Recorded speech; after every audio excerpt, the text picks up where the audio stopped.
The coffee shop buzzed with the usual morning rush. Sarah Martinez sat quietly in the corner booth, her dark hair pulled back in a simple ponytail. To everyone around her, she looked like any other 28-year-old woman grabbing coffee before work. Nobody would guess that beneath her casual jeans and sweater was a body trained to be a weapon. Sarah had been out of active duty for 6 months now. After 8 years as a Navy SEAL, she was trying to adjust to civilian life. The transition wasn't easy. Every morning felt strange without the rigorous training schedule. Every quiet moment felt too peaceful after years of high-stakes missions in dangerous places around the world. She sipped her black coffee and watched people hurry past the window.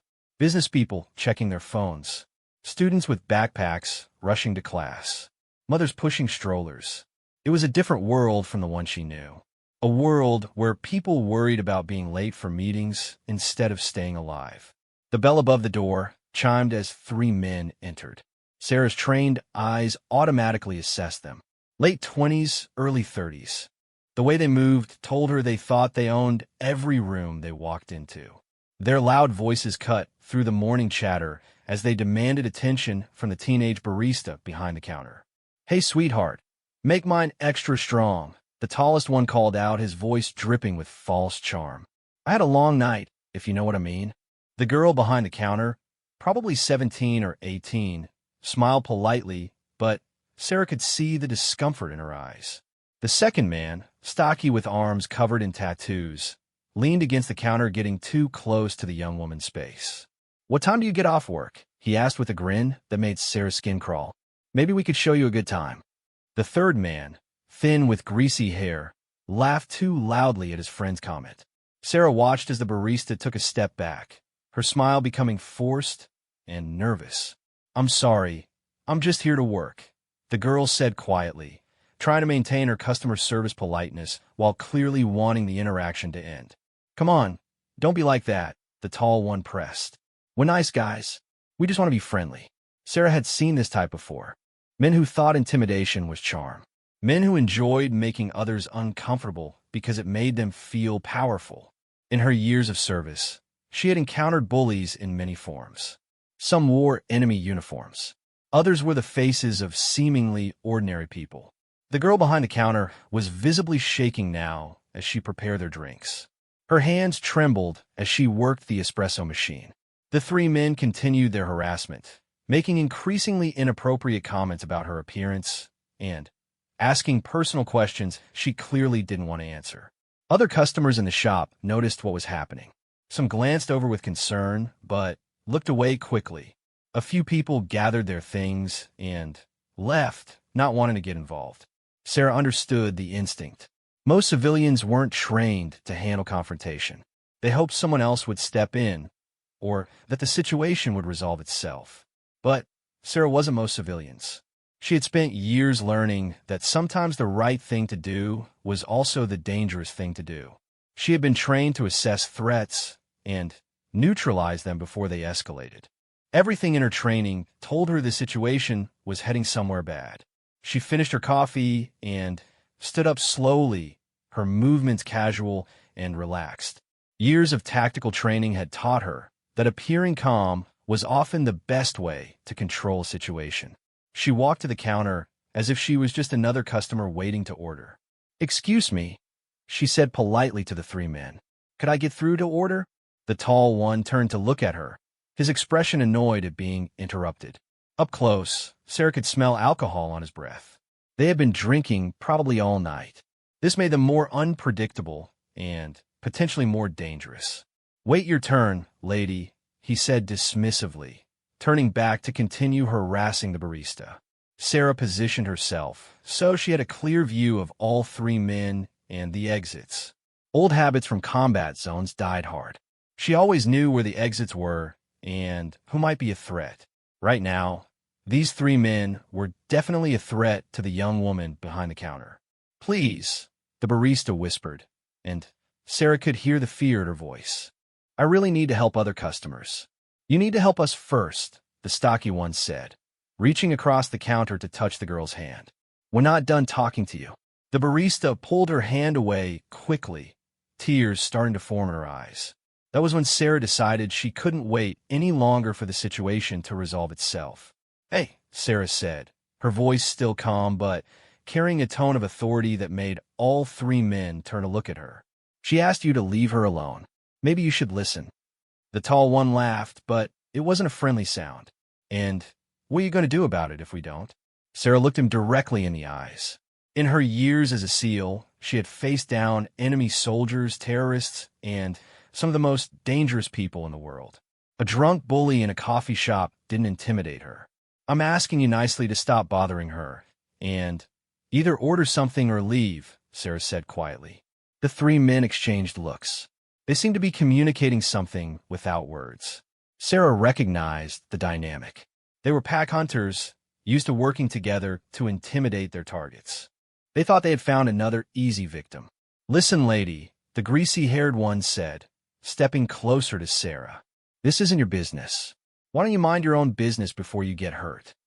The threat was clear. Sarah felt her body automatically shift into a more balanced stance, ready to react if needed. But she kept her expression calm and her voice steady. "I'm minding my business," she replied. "My business is making sure people can enjoy their coffee in peace." The stocky one moved to Sarah's other side, trying to box her in between him and his friend. It was a basic intimidation tactic. Surround the target, make them feel trapped, watch them back down. Sarah almost smiled. If they only knew what they were dealing with. "You know what?" the tall one said, his voice getting louder and more aggressive. "I think you need to learn some manners about when to keep your mouth shut." The coffee shop had gone quiet now. Everyone was watching, sensing that something bad was about to happen. The barista stood frozen behind the counter, too scared to move. An elderly man near the window had his phone out, probably calling the police. But Sarah knew that help wouldn't arrive in time if these men decided to escalate things physically. "Last chance," the stocky one said, now close enough that Sarah could feel his breath on her face. "Walk away, or we'll make you walk away." Sarah took a deep breath. She had hoped it wouldn't come to this. In her civilian life, she tried to avoid conflict when possible. She wanted to blend in, to be normal, to leave her warrior days behind her. But sometimes the warrior was exactly what the situation called for. "I'm not going anywhere," Sarah said quietly. "And neither are you until you apologize to her and leave." The three men looked at each other again. Then the tall one smiled, but it was a cold, mean smile that promised violence. "Okay, lady," he said, cracking his knuckles. "You asked for it." Sarah felt the familiar sensation of time slowing down. It happened in every combat situation she had ever been in. Her training took over, and everything became crystal clear. She could see every possible move the three men might make. She could calculate the distances, the angles, the timing of what was about to happen. The tall one drew back his fist, putting his whole body behind the punch aimed at Sarah's face. In that moment, he and his friends thought they were about to teach a lesson to some mouthy woman who didn't know her place. They had no idea they were about to learn a lesson of their own. A lesson about what happens when you threaten someone who has spent years learning how to fight the most dangerous enemies in the world. A lesson about the consequences of underestimating your opponent. As his fist came toward her face, Sarah Martinez was no longer a civilian trying to live a quiet life. She was once again a Navy SEAL, and these three men had just made the biggest mistake of their lives. The punch never landed. The tall man's fist moved through the air where Sarah's head had been just a split second before. She had ducked and stepped to the side so smoothly that it looked almost like dancing. Years of combat training had made these movements as natural as breathing. While he was still off balance from his missed swing, Sarah grabbed his extended arm and used his own momentum against him. The physics were simple but devastating. She twisted his arm behind his back and drove him face first into the coffee shop counter. The impact was loud and sudden. Coffee cups rattled. The cash register shook. The man's nose hit the wooden surface with a sickening crunch that everyone in the shop could hear. The stocky man with tattoos reacted first, swinging wildly at Sarah's head. But she was already moving. In hand-to-hand combat training, SEAL instructors had drilled one lesson into every student's head. Never be where your enemy expects you to be. Sarah dropped low and swept the man's legs out from under him. He crashed to the floor hard, his head bouncing off the tile with a sound that made several customers gasp. The third man, thin and greasy-haired, looked at his two friends on the ground and made a choice that might have been smart if he was dealing with a normal person. He decided to run, but as he turned toward the door, Sarah was already there. She had moved so fast that several witnesses later said it seemed impossible. "Where are you going?" Sarah asked calmly, blocking his path to the exit. Her voice was steady, but there was something in her tone that made the man freeze in his tracks. The thin man looked around desperately. His tall friend was groaning and holding his broken nose, blood streaming between his fingers. His stocky friend was trying to get up from the floor, but seemed dazed and unsteady. Neither of them was in any condition to help him. "Look, lady," he stammered, "we don't want any trouble. This whole thing got out of hand. We'll just leave, okay?" Sarah tilted her head slightly, studying him like a scientist examining an interesting specimen. In her SEAL training, she had learned to read people quickly and accurately. Fear, aggression, deception, honesty, they all had tells that trained eyes could spot immediately. This man was afraid now, but she could also see calculation in his eyes. He was looking for an opportunity, waiting for her to let her guard down so he could either escape or strike. Sarah had seen that same look in the eyes of captured enemy fighters who were planning their next move. "Trouble," Sarah repeated. "You think harassing a teenage girl at her job isn't trouble? You think threatening customers isn't trouble?" Behind her, she could hear the tall man struggling to get to his feet, muttering curses through his broken nose. Sarah didn't turn around, but her peripheral vision and trained hearing told her exactly where he was and what he was doing. Multiple opponent scenarios had been drilled into her for years. She could track all three men simultaneously while appearing to focus on just one. "We were just being friendly," the thin man said, trying to sound innocent. "Maybe things got a little heated, but nobody got hurt." Nobody got hurt. Sarah's voice remained calm, but there was steel underneath it now. "Look at that girl behind the counter and tell me nobody got hurt." The barista was still shaking, tears streaming down her face. Her manager had appeared from the back room and was trying to comfort her, but the fear in her eyes was unmistakable. Sarah had seen that same expression on the faces of civilians in war zones who had been terrorized by armed groups. Trauma didn't always require physical wounds. The stocky man was back on his feet now, swaying slightly but trying to look threatening again. "You got lucky, lady," he growled. "But there's three of us and one of you. Those odds aren't in your favor." Sarah almost smiled. If there was one thing her SEAL instructors had taught her, it was that numbers alone didn't determine the outcome of a fight. Training, preparation, mindset, and tactical awareness mattered far more than simple arithmetic.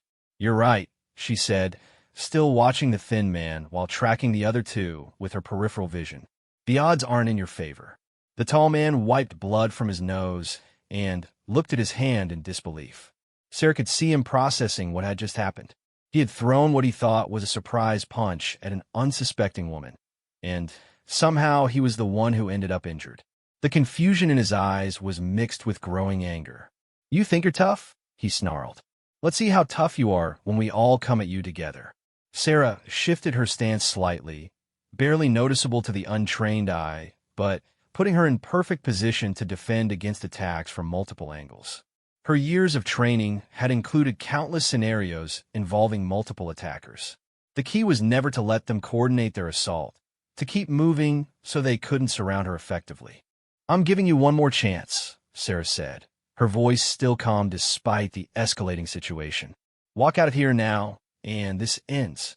Keep pushing, and I promise you won't like how it turns out." The three men looked at each other, and Sarah could see them making a decision. Pride and alcohol were overriding their common sense. They had been embarrassed in front of a room full of people by a woman half their size. Their fragile egos couldn't handle walking away now. The tall one nodded to his friends, and Sarah knew what was coming next. She had seen the same silent communication between enemy fighters countless times. They were about to coordinate their attack, probably thinking that if they all rushed her at once, she wouldn't be able to handle all three. They were about to learn why the Navy SEALs had a reputation as some of the most lethal fighters in the world. The attack came fast and from three directions simultaneously. The tall man came straight at her, still favoring his injured nose but swinging with both fists.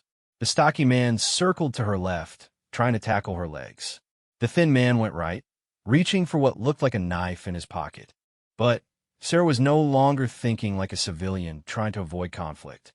She was thinking like a SEAL in combat, and these three men had just become enemy combatants threatening innocent civilians.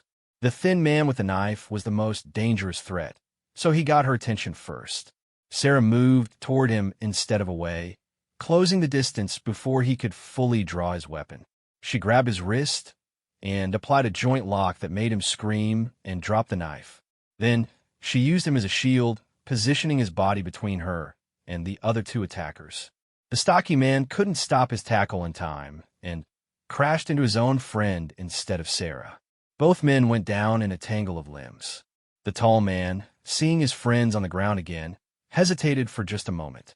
In combat, hesitation was often fatal.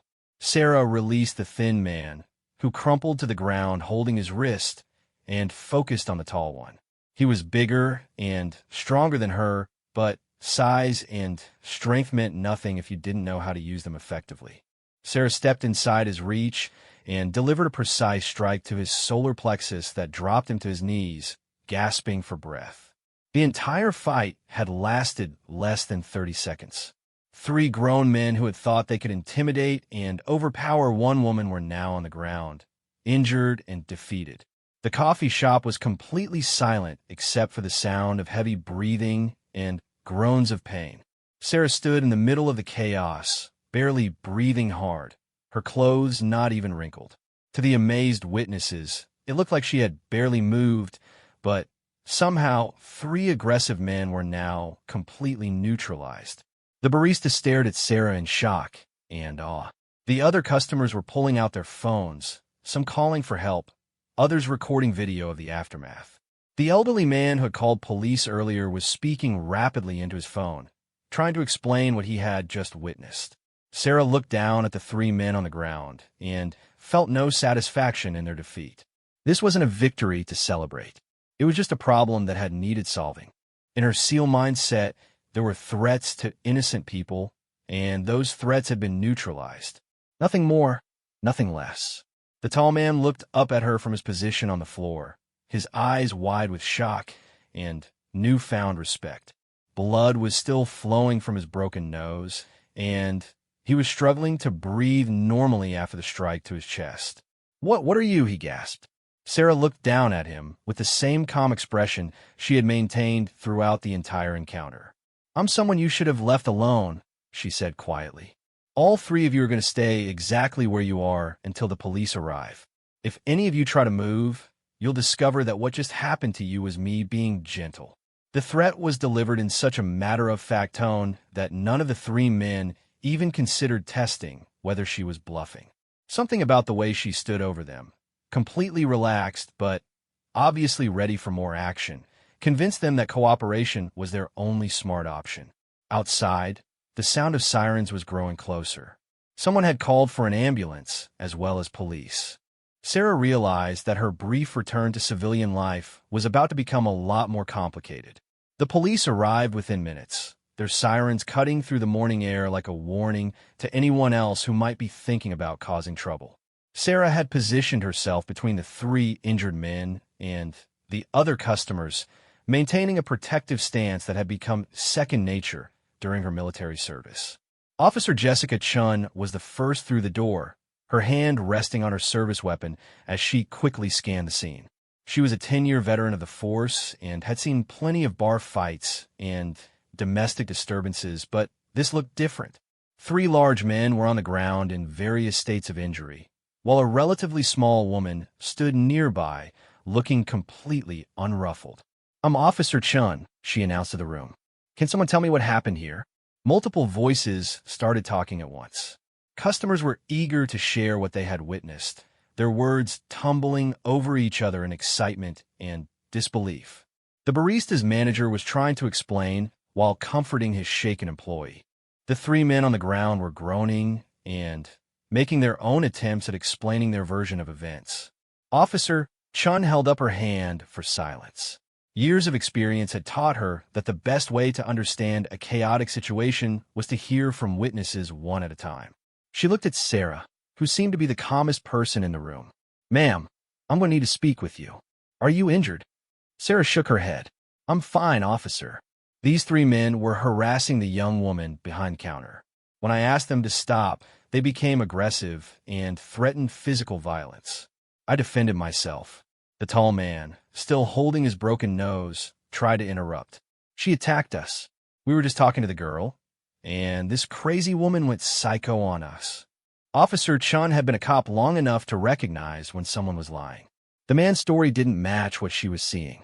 If Sarah had really attacked three men without provocation, she would expect to see signs of a struggle on her: torn clothing, bruises, disheveled appearance. Instead, Sarah looked like she had just finished a yoga class. "Sir, I'll get your statement in a moment," Officer Chin said firmly. "Right now, I need to establish the basic facts." She turned to the elderly man who had called 911. "What did you see?" The man adjusted his glasses and spoke clearly. "Those three men were bothering that poor girl behind the counter, making inappropriate comments, touching her without permission, refusing to leave her alone. This young lady," he gestured to Sarah, "politely asked them to stop. They threatened her, and the tall one threw a punch at her face." "Then what happened?" The elderly man shook his head in amazement. "I've never seen anything like it, officer. She moved so fast it was like watching a movie. 1 second the man was throwing a punch, the next second all three of them were on the ground. She barely seemed to break a sweat." Officer Chin looked around the room. "Does anyone else want to add to that account?" A woman near the window raised her hand tentatively. "I saw the whole thing. Those men were definitely harassing that poor girl. She was crying and asking them to leave her alone.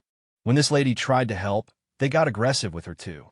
Another customer, a college-aged man with his laptop still open on his table, nodded enthusiastically. "I got some of it on video when I saw things getting heated.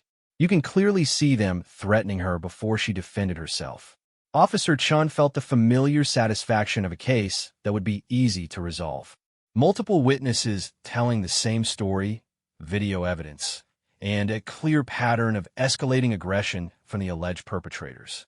But she was also curious about something else. She had seen the aftermath of plenty of fights in her career. Usually, when someone successfully defended themselves against three attackers, everyone involved showed signs of the struggle: bruises, cuts, torn clothing, exhaustion. Sarah Martinez looked like she had been sipping coffee peacefully all morning. "Ma'am," Officer Chin said to Sarah, "can I ask about your background? Do you have any martial arts training?" Sarah hesitated for a moment. This was the question she had been hoping to avoid. Her military service wasn't classified, but she preferred not to advertise her background. Civilian life was supposed to be about blending in, about being normal. "I have some self-defense training," Sarah said carefully. The stocky man with tattoos, who had been listening while paramedics checked his head injury, let out a bitter laugh. "Some self-defense training? Lady, you dropped 3 grown men in 30 seconds. That's not some weekend self-defense class." Officer Chun was thinking the same thing. She had taken police defensive tactics training and had seen military veterans in action. Sarah's level of skill and the efficiency of her response suggested serious professional training. Before Sarah could respond, Officer Chin's radio crackled to life. "Unit 47, we need you to run a background check on Sarah Martinez. The witnesses are claiming she took down 3 suspects single-handedly, and we need to understand what we're dealing with." Sarah closed her eyes briefly. She had known this moment would come eventually. Ever since leaving the SEALs, she had tried to live quietly, avoiding situations that would draw attention to her background. But some situations didn't give you a choice. "Officer," Sarah said quietly, "I'm a former Navy SEAL. 8 years of active duty, honorably discharged 6 months ago." The coffee shop went completely silent. Officer Chin stared at Sarah with new understanding. The college student with the laptop looked up from his computer in awe.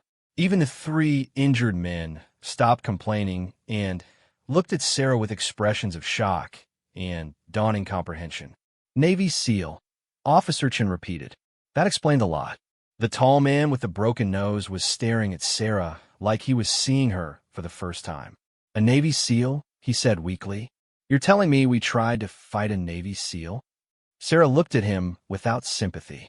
You tried to fight someone who was trying to protect an innocent person from harassment. My military background is irrelevant to the fact that your behavior was completely unacceptable. Officer Chan was radioing for her supervisor. A situation involving a former Navy SEAL was beyond the scope of a routine domestic disturbance call. This would need to be handled carefully, both because of Sarah's background and because the incident was likely to attract media attention. The paramedics had finished their initial assessment of the three men. The tall one needed stitches for his nose and would require an X-ray to check for fractures. The stocky one had a minor concussion from hitting his head on the floor. The thin man had a sprained wrist and bruised ego. None of the injuries were life-threatening, but they would all need treatment at the hospital. Detective Marcus Rodriguez arrived within minutes of Officer Chen's radio call. He was a 20-year veteran who had worked with military veterans before and understood the complexities of cases involving former Special Operations personnel. Ms. Martinez, Detective Rodriguez said as he approached Sarah, I'm Detective Rodriguez. I understand you're former military. Sarah nodded. Navy SEAL, 8 years active duty. I was trying to enjoy a quiet cup of coffee when these three men started harassing the barista. When I intervened, they threatened and attacked me. Detective Rodriguez looked around the coffee shop, taking in the scene. Broken coffee cups, overturned chairs, 3 injured men being prepared for transport to the hospital. Then, he looked at Sarah, standing calmly with not a hair out of place. Can you walk me through exactly what happened? Sarah gave a clear, concise account of the events, speaking like someone accustomed to giving detailed operational reports. She described the men's behavior toward the barista, her initial attempts at de-escalation, their escalating threats, and her defensive response to their physical attack. Detective Rodriguez was impressed by her precision and clarity. Military training showed in everything from her posture to her speech patterns. This was someone accustomed to high-stress situations and clear communication under pressure. Ms. Martinez, I have to ask, did you use excessive force in defending yourself? Sarah met his gaze directly. Detective, I used the minimum force necessary to neutralize 3 attackers who were threatening innocent civilians. My training taught me to end conflicts quickly and efficiently with the least amount of harm possible. All 3 men will recover fully from their injuries. The detective nodded. He had read enough reports from military engagements to recognize the language and mindset of professional soldiers. Sarah wasn't talking like someone who had lost control or acted out of anger. She was talking like someone who had assessed a tactical situation and responded appropriately. Officer Chun approached with witness statements from several customers. Every single account supported Sarah's version of events. The 3 men had been the aggressors throughout the entire encounter. Sarah had tried to de-escalate the situation verbally before any physical violence occurred. The college student with the laptop offered to share his video footage with the police. When Detective Rodriguez reviewed on the young man's computer screen, he saw clear evidence of the men threatening Sarah and the tall one throwing the first punch. Well, Detective Rodriguez said after reviewing all the evidence, this seems pretty straightforward. 3 suspects assaulted a victim who defended herself. The fact that the victim happened to be trained in hand-to-hand combat doesn't change the basic facts of the case. As the paramedics wheeled the 3 men toward the ambulances, the tall one called out to Sarah. Hey, lady, we didn't know. If we had known you were military, we never would have. Sarah cut him off with a look that could have frozen fire. If you had known I was military, you would have behaved differently? What about just behaving like decent human beings regardless of who you think you can intimidate? The man had no answer to that. As the ambulance doors closed, Detective Rodriguez turned back to Sarah. Ms. Martinez, you're free to go. We have your contact information if we need any follow-up. I doubt the district attorney will have any trouble with this case. But Sarah knew that her troubles were just beginning. Word would get out about what had happened here. Social media posts, news reports, videos shared online. Her quiet civilian life was about to become a lot more complicated. As she gathered her things to leave the coffee shop, the young barista approached her shyly. "Excuse me," the girl said softly. "I want to thank you. Those men were really scaring me, and I didn't know what to do." Sarah's expression softened as she looked at the teenager. "You don't need to thank me. What they did to you was wrong, and someone needed to stop it. But you didn't have to get involved," the girl said. "You could have just walked away like everyone else wanted to do." Sarah thought about that for a moment. She could have walked away. She could have minded her own business and avoided the confrontation entirely. But 8 years as a Navy SEAL had taught her that sometimes the right thing to do was also the hardest thing to do. "Sometimes we have to stand up for people who can't stand up for themselves," Sarah said gently. "That's what decent people do." As Sarah walked out of the coffee shop into the bright morning sunlight, she realized that her attempt at living a quiet civilian life had just come to an abrupt end. But looking back at the young barista, who was smiling for the first time since the incident began, Sarah realized she was okay with that. Some things were more important than staying hidden. By evening, Sarah's phone hadn't stopped ringing. The college student's video had gone viral on social media with the caption, "Former Navy SEAL takes down 3 bullies in coffee shop." News outlets were calling, asking for interviews. Her family was texting, having seen the story on the national news. Even her former SEAL teammates were reaching out, some amused, others concerned about the attention. Sarah sat in her small apartment, looking out the window at the news van parked across the street. A reporter was standing under a streetlight, practicing her introduction for what was probably the 5th live broadcast of the day. The story had somehow become bigger than the simple facts warranted. Her phone buzzed again. This time, it was a text from her former commanding officer, Captain Rebecca Walsh. "Saw the news. You okay? Call me if you need anything." Sarah smiled, despite her frustration. Captain Walsh had been her mentor throughout her SEAL career, one of the few women to reach senior command in the special operations community. Her support meant more than all the media attention combined. Before Sarah could respond to the text, her doorbell rang. Through the peephole, she saw Detective Rodriguez standing on her doorstep, looking uncomfortable. "Detective," Sarah said as she opened the door, "is there a problem with the case?" Rodriguez shook his head. "The case is solid. All 3 men have been charged with assault, harassment, and disturbing the peace. Their lawyers are already talking about plea deals. But I wanted to give you a heads up about something else." Sarah stepped aside to let him in. "What kind of heads up? Those 3 guys from this morning? Turns out they have a history. We ran their names and found multiple complaints for harassment, intimidation, and assault. 2 restraining orders, 3 previous arrests. They've been doing this kind of thing for years." Sarah felt a familiar anger building in her chest. "And they've been getting away with it?" "Unfortunately, yes. Witnesses often don't want to get involved. Victims sometimes don't press charges, and when it's their word against someone else's, cases fall apart. But this time was different." Detective Rodriguez sat down on Sarah's couch, pulling out a small notebook. "This time we have video evidence, multiple witnesses, and a victim who could actually defend herself. The district attorney thinks this could be the case that finally puts these guys away for a significant amount of time." "How significant?" "The tall one, Marcus Webb, has 2 prior assault convictions. 3 strikes law means he's looking at serious prison time if convicted on the new charges. His friends aren't far behind." Sarah processed this information. Those 3 men have been terrorizing innocent people for years, and nobody had been able to stop them. By pure chance, they had picked the wrong target this time. "Detective, can I ask you something?" Sarah said. "How many other people have these men hurt over the years?" Rodriguez consulted his notes. "Webb alone has at least 7 complaints filed against him in the past 3 years. His friends have similar records. We're talking about dozens of victims who were too intimidated or afraid to see cases through to conviction." The weight of that information settled on Sarah's shoulders. Dozens of people who had been harassed, threatened, or assaulted by these men. Young women like the barista who had been too scared to defend themselves. People who had just wanted to go about their daily lives without being victimized by bullies. There's something else, Rodriguez continued.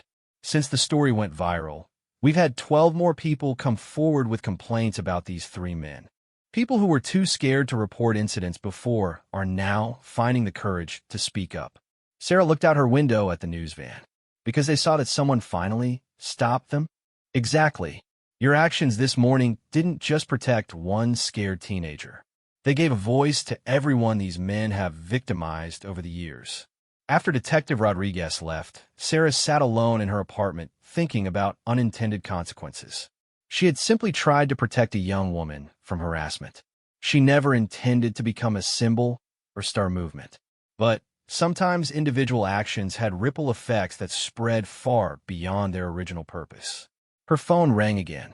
This time, it was a number she recognized, Emily Patterson, a journalist who specialized in military affairs and veteran issues. Sarah? It's Emily Patterson from Military Times. Do you have a few minutes to talk? Sarah had read Emily's articles over the years. Unlike many journalists who sensationalized military stories, Emily had a reputation for fair and accurate reporting. She had also served in the Army before becoming a journalist, so she understood military culture from the inside. What do you want to know, Emily? I'm not interested in the action movie angle that other outlets are pushing, Emily said. I want to talk about the real story here. A military veteran trying to transition to civilian life, the challenges of living with skills that most people will never need, and what happens when those skills become necessary to protect innocent people. Sarah appreciated Emily's perspective. Most of the other journalists who had called were looking for dramatic quotes about combat training and taking down multiple attackers. Emily seemed interested in the human story behind the headlines. The transition to civilian life is harder than most people realize, Sarah said carefully. You spend years training to handle extreme situations, and then you're supposed to just blend into normal society and pretend those skills don't exist. But this morning, those skills were exactly what the situation required. That's the irony, Sarah agreed. I've been trying for 6 months to live quietly, to be just another person grabbing coffee and going to work. But when I saw that young woman being terrorized, I couldn't just stand by and do nothing. My training wouldn't let me. Emily was taking notes on the other end of the line. Talk to me about that decision. The moment when you chose to get involved. Sarah thought back to that morning, which now felt like a lifetime ago. In the military, we're taught that we have a duty to protect those who can't protect themselves. That doesn't end when you take off the uniform. Some things are bigger than your own personal safety or comfort. The video shows you trying to de-escalate the situation verbally first. Always the preferred option. Violence should be the last resort, not the first. But when someone throws a punch at your face, the time for conversation is over. Emily paused in her note-taking. Sarah, can I ask you something off the record? Go ahead. How do you feel about becoming an overnight celebrity? This story is everywhere. You're being called a hero, a role model, an inspiration to women everywhere. Sarah was quiet for a long moment. Honestly, it's overwhelming. I didn't do anything heroic. I just did what needed to be done in that moment. The real heroes are people like that teenage barista who show up to work every day and try to make an honest living despite having to deal with people who think they can intimidate and abuse others. But by standing up to those men, you've inspired other victims to come forward. The police told me they've received over a dozen new complaints about these same suspects. That's the part that makes all this attention worthwhile, Sarah said. If my actions help other victims find their voice, if it leads to justice for people who have been suffering in silence, then maybe the circus is worth it. After finishing the interview with Emily, Sarah turned off her phone and tried to process everything that had happened in the past 12 hours. Her life had been completely upended by a 30-second confrontation in a coffee shop. But she was beginning to understand that this wasn't really about her at all. She thought about the barista, whose name she had learned was Ashley. 18 years old, working her way through community college, trying to save money for her education. Ashley had done nothing wrong except show up to work and try to do her job professionally. But three predators had decided she was an easy target for their amusement.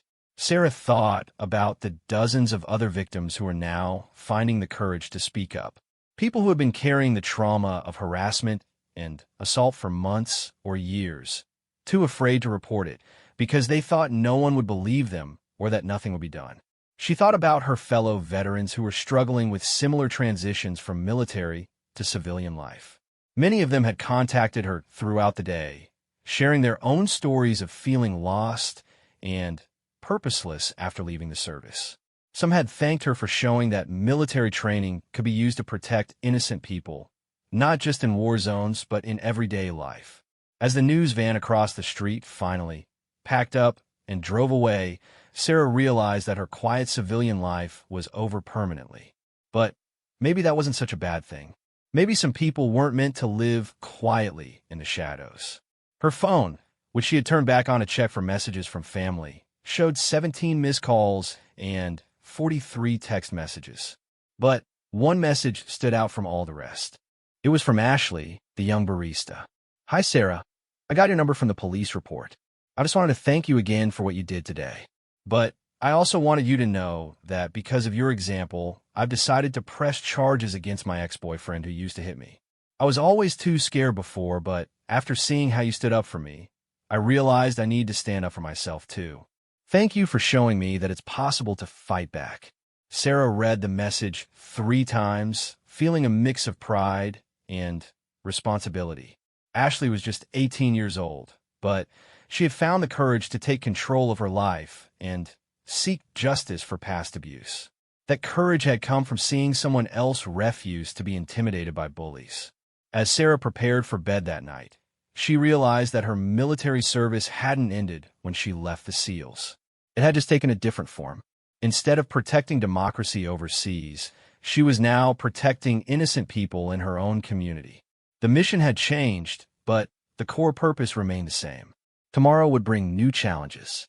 More interviews, probably more legal proceedings, and certainly more attention than she was comfortable with. But tonight, she was at peace with the choices she had made. Some battles choose you, whether you're ready for them or not.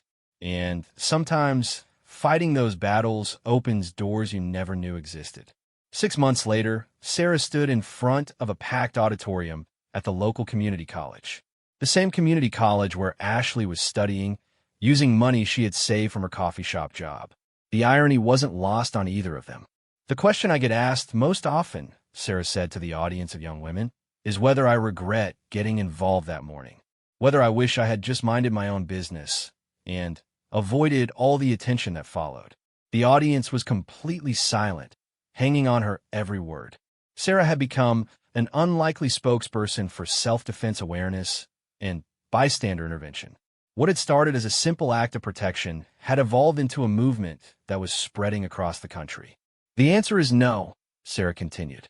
"I don't regret it for a single second. Not because of what happened to me, but because of what happened to all of you." In the front row, Ashley smiled proudly. Her ex-boyfriend had been convicted of domestic assault and sentenced to 2 years in prison.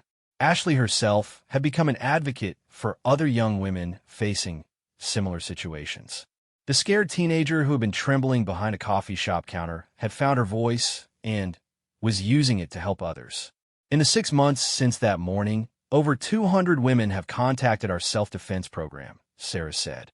Not just to learn physical techniques, but to understand that they have the right to take up space in this world without being harassed or intimidated. The program Sarah referred to was something that had grown organically from the media attention surrounding the coffee shop incident. What began as a few informal conversations with local women had evolved into a comprehensive self-defense and empowerment initiative supported by the community college, local law enforcement, and several veterans organizations. "But here's what I want you to understand," Sarah said, her voice carrying the authority of someone who had seen real combat. "Self-defense isn't just about physical techniques. It's about recognizing your worth, understanding your rights, and refusing to accept that harassment and intimidation are just part of life." Marcus Webb, the tall man with the broken nose, had been sentenced to 8 years in prison under the 3 strikes law. His two friends had received 3 years each. More importantly, the additional victims who had come forward because of the coffee shop incident had seen justice as well. 7 more assault convictions, 12 restraining orders issued, and 3 other serial harassers identified and prosecuted. The 3 men who attacked me that morning thought they knew who they were dealing with, Sarah continued. They saw a woman alone in a coffee shop and assumed she was an easy target. They had no idea about my military background, but that's not why they were wrong. She paused, looking out at the young faces in the audience. Many of them reminded her of Ashley, young women just trying to make their way in the world, often feeling vulnerable and unsure of their own power.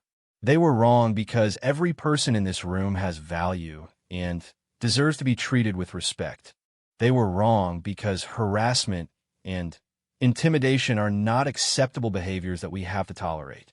And they were wrong because when good people stand together, bullies lose their power. After the presentation, Sarah stayed to answer questions and speak with individual attendees. One young woman approached her hesitantly, reminding Sarah of herself at that age.